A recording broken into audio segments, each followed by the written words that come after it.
Hey, what's up, guys? Welcome back to the Forge Gaming. I'm Troy, and I'm here with Judah.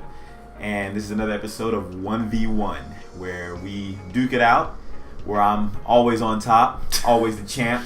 Funny. You know, champ is here. That's hilarious. Just like Ali. You guys know it. Sorry for headphone users. That was probably loud. Yeah, so we got Muhammad Ali over here, and we got Wepner. I thought we discussed that this was Rocky and Apollo Creed. Apollo Well, Creed. it's basically the same thing because actually Rocky, the original Rocky movie was based off of the Muhammad Ali Webner fight. So we're talking about Sylvester Stallone saw that fight and he wanted to make a movie. And we're talking about Rocky 2 here. Rocky 1. No, Rocky 2. No, Rocky 2 was a made-up story. Rocky 1 was the true story. Whatever. It's all fictional here anyways. We're doing a talk show about video games. But anyways, we're going to debate, and today is Judah's turn for you to give us something. So. Use your words. Blah. Alright, so I think this is number 11. I think. 11.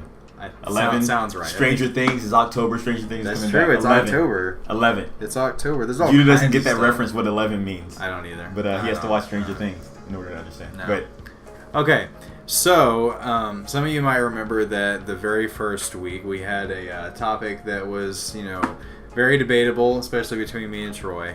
And we're going to be revisiting because the game that has now been out for about a month is Destiny 2. Troy, we're about a month into this game, and I kind of want to just recap first thoughts, opinions. We might even delve into giving our own little scores here, even though I know you're not ready to give a score for this game yet. But I just kind of want to get your opinion on where this game is, what you think of your first month with the game. You can compare it to Destiny 1, you can do it on standalone, however you want to do it.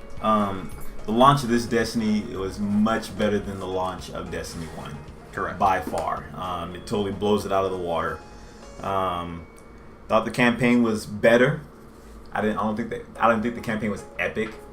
You don't? You don't think the campaign was epic? I don't think it was epic. I think thought it was better. I thought it was a major improvement. Anyways, I think it's a major improvement, but that's not saying much coming off of Destiny 1. That campaign wasn't really, there's some things that they left wide open probably for future DLC and Destiny 3 whenever that's coming out or whatever. But there are some things that didn't come back that I thought would, such as the Queen from the freaking. Oh, well, that started off as not a public event, but like a kind of a festival kind of thing. You talking about the Queen from the Reef? Yeah, the Queen from the Reef. Oh yeah, because she supposedly. I thought they're gonna bring that story full roundabout. We won't spoil anything because a lot of people probably don't even know who this is if they didn't play the first Destiny. Still nothing about the Stranger. I don't think she's coming back. I don't think she's coming back here. It's one of those characters where it's just like the freaking little daughter on Family Matters where they just like just disappeared off the show. Gone. Thought I'd get another kid. Gone. What else was I gonna say? The Traveler. Still know zero about the Traveler. Well, the Traveler did play a part in this one. He did play a part in this one. He played a part, but it was like we get no information about the Traveler. The speaker speaks for the Traveler, and the speaker doesn't say much, and so we don't know anything about the Traveler. He's just like Master Chief, because he is Master Chief. Yeah, Master Chief is hiding up in there. Me and Troy are convinced that, I'm more convinced that Bungie is waiting for their deal with Sony to run out, so they can basically reveal Master Chief just walking out of the Traveler, and it'll be one conjoined universe, and Destiny is like 1,000 years in the future from Halo. And Master Chief time travel into the future to save the Earth again. Again. So, Troy, complaints. Complaints. I would have to say. Probably one of my biggest complaints. I still think there's too many guns. Oh my gosh. I think there are way too many weapons. Oh my gosh. And I still don't like how the way that they mesh the campaign and the PvE and the PvP. I feel like it isn't. It doesn't necessarily totally work for me. It works, but it doesn't totally work for me. What do you not like about it? I like the campaign to be separate from the multiplayer aspect of the game.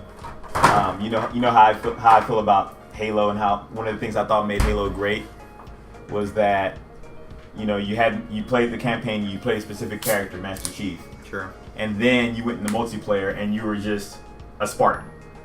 And the multiplayer had next to nothing to do with the campaign. And the thing about this campaign is that spoiler alert, get away if you don't know anything about campaign. For Destiny, not for Destiny. The thing about this campaign is that it seems like your character, your guardian, loses his powers. Everybody loses their powers, but your particular guardian gets his power. Guardian gets his powers back. The Garden. There is the Black Garden. There is the Black Garden. I am the Black Garden. He gets his. I knew that reference was coming. He gets his abilities back, and he's supposed to be the only one with it, and nobody else does. But all of a sudden, there are like other guardians running around. No. Because the Traveler was like taken over by the Cabal, and that's why nobody had their powers. But now at the end, now that the Traveler is back, all the Guardians have their powers again. How's the Traveler back? Because he broke off that thing that the Cabal had on that was detaining him. He's still sitting up there looking dead. No, they keep talking about how he's awake now. What? Yes. Whatever. Okay, that was confusing. I didn't understand that. I'm paying a little bit too much attention to this, I think. Yeah, I thought. Anyways, the whole finding a freaking shard of the Traveler or whatever and trying to get your abilities back. Yeah. I'm still not 100% sold on the PvP. It does seem like you enjoyed it a little bit more than Destiny 1. I enjoyed it a little bit more than I did in Destiny 1, but it's still not. It's not going to be my go-to PvP video game. I don't know. I feel like it doesn't do enough. I feel like the only people who will have Destiny as their main PvP are the people who are only playing Destiny anyways. Yeah. If that's all they play, then yeah, because that's a lot of the quest lines line up. If they want a gun to use in PvE, a lot of times you have to do a challenge in PvP, so it kind of coincides with each other. So yeah. And then with the whole, I wish I had I wish I could set classes for my Guardian, where I can have my PvP set up. I mean, you can with my weapons like already there, and I just switch to that because I gotta switch like every single weapon. And you could do it, but it would be complicated. Yeah, it's complicated. It's a process every time for me to play PvP. I gotta look at what I'm doing, and so I think that can be improved. That's one of my complaints about it. The PvE is fine. The PvE is actually pretty good. I think the PvE is probably the best part of the game. Yeah, is the strikes, the raid, and the open world, just going around doing whatever. What? Huh? The raid? The raid. Are you sure? What do you mean? Are you sure it's good? Yeah. We haven't played it. I don't watch it. Oh, have you? Yeah. Oh, come on. Well, come on. You're supposed to go in blind. I'm not going there trying to figure this out. Oh, come on. That's the fun of it. Anyways, okay. All right, but... Oh, my turn? Okay. Well, for one, like Troy said, I think it's a massive step up from Destiny 1. I think Destiny 1 was throughout the entire, 2 or 3 years that Destiny 1 was, relevant, it was kind of playing trial and error. They would implement things, and if it didn't work, they would kind of take it back and refix it. And so I think they're taking everything that they've learned, and they're really maximizing their improvements on it. And sorry to cut you off. Go ahead. But they've taken a whole lot of stuff out of Diablo 3. Mm-hmm. So is that Blizzard? Yeah. Yeah. Well, that's why that they've implemented into Destiny 2, and so that's another part of the reason why there's been a lot of improvement. I am still a little salty about the whole frame rate thing, but I think I've kind of gotten to a point where I most of the time forget about it and don't really care. But I think that the loot system has been improved a good deal. I think the grind doesn't feel as much like a grind anymore to me. Because it used to just feel like you were just doing the same monotonous thing over and over again, trying to just get that one little light level over. I mean, me and Troy played for a couple hours just before recording this video, and, every 20 or 30 minutes we would be completing challenges that we could go and get rewards for and start moving up. They've made it more simple to level up. They have. Level. Yeah. I think that just as far as variety as a whole, there's a lot more to do within each, explorable area. There's probably 100 places throughout all the maps that I still haven't even seen yet. I mean, there's all kinds of lost sectors, and it's going to be a very long time before I've done every single thing that this game has. I've found every collectible, I've, completed every story mission, all this stuff. So I'm enjoying it. I think it's going to really keep my attention for a long time, which is good and bad, because we already know how much the first Destiny has taken us away from every other thing, which Troy has vowed to not let happen this time. No, it's not going to happen this time. Yeah, but, I think I'll be playing it for a good while, and, it sounds like the DLC will be good, and, Troy, you have the Season Pass, right? Yeah, so we'll be playing some more of that. I enjoy playing it. I enjoy the PvP side of it, too, most of the time. Some of the game modes make me want to shoot myself, but, for the most part, I do very much enjoy the game, and I think that, if there's anything I don't like about it, the subclass things, I definitely am not a fan of the not being able to actually customize the subclasses. I feel like that's one of the areas where they tried to oversimplify a little bit too much, because now, if you play Destiny 1, you could pick all these different perks and basically make your Guardian exactly how you want it to be. Yeah. Now you have to collect, pick one of these little blocks of perks, and it's just really not as enjoyable to me. It's not as customizable, and it's something I just deal with, go about it. But yeah, that's one thing that they've taken from another Blizzard game, Overwatch. Yeah, trying to simplify things instead of going the Activision way with like Call of Duty. Yeah, Black Ops. Destiny 1 was more like Call of Duty. Yeah, and a whole lot of aspects of the PvP and how you customize your player. Yeah, and Destiny 2 PvP is more like not all the way much like Overwatch. Overwatch is just you have like no options in Overwatch. Yeah. I think that the guided games concept is an awesome idea. Yeah, that's great. I really hope. I don't play a lot of other MMORPG kind of games, but it would be cool to see that kind of feature be implemented into other games, even if it's just like the campaigns of other games. Just to be able to, if you're unaware of how it works, in short, me and Troy were playing a 3-person strike earlier, and we had 2 people, so we could be guides in a strike.